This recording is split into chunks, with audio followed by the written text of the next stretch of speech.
Serial मनसुंदर में 7 महीनों का लैप आ चुका है। इन 7 महीनों में रूही और निहार की पूरी जिंदगी बदल चुकी है। शो के आने वाले ट्रैक में गाइज रूही निहार को हमेशा के लिए छोड़कर जा चुकी है, क्योंकि सोनी की वजह से रूही और निहार के दरमियान बहुत सी गलतफहमियां पैदा हो गई थीं। इसी वजह से रूही ने निहार को हमेशा के लिए अलविदा कह दिया। तो गाइज अब आप सब देखेंगे कि शो की कहानी पूरी तरह पलट चुकी है, क्योंकि यहाँ 7 महीनों बाद रूही की एक छोटी सी बेटी होगी और शो में काफ़ी सारे नए बदलाव देखने को मिलेंगे। साथ ही गाइज रोमल की जो महबूबा है वो अब निहार की बीवी बनकर घर में रहेगी और बड़ी बहू का किरदार भी अदा करेगी।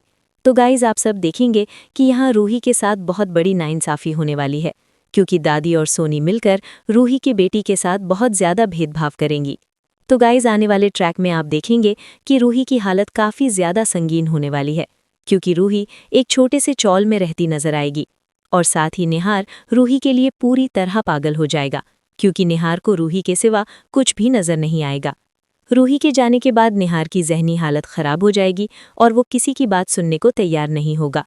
तो गाइस आने वाले ट्रैक में बहुत सारा हाई वोल्टेज ड्रामा देखने को मिलेगा, क्योंकि इस लैप के बाद कहानी मुकम्मल तौर पर बदलने वाली है और शो में आपको बहुत ही मुख्तलिफ और ज़बरदस्त ट्विस्ट देखने को मिलेगा।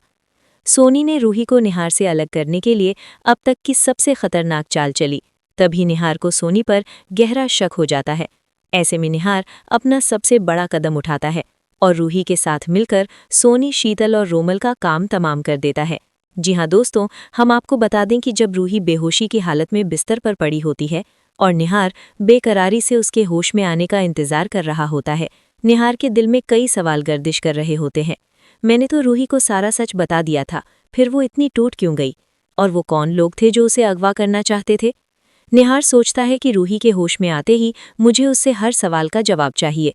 तभी कमरे में सोनी आती है, झूठी हमदर्दी दिखाते हुए कहती है, निहार ज्यादा परेशान मत हो, रूही जल्द ठीक हो जाएगी।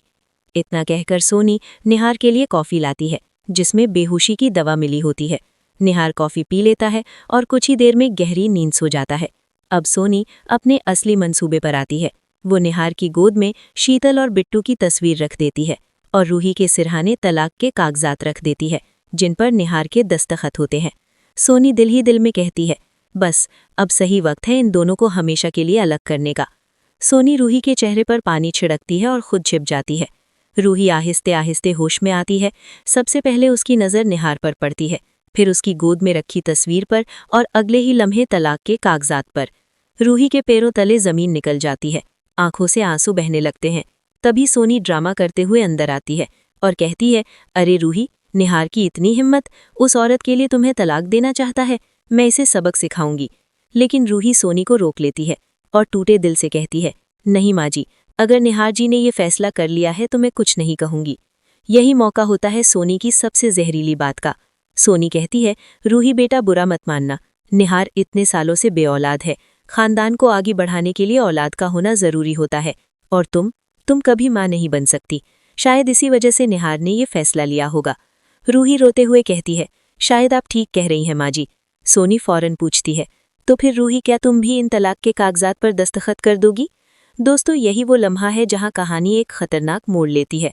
क्या रूही सोनी की बातों में आकर तलाक के कागजात पर दस्तखत कर देगी?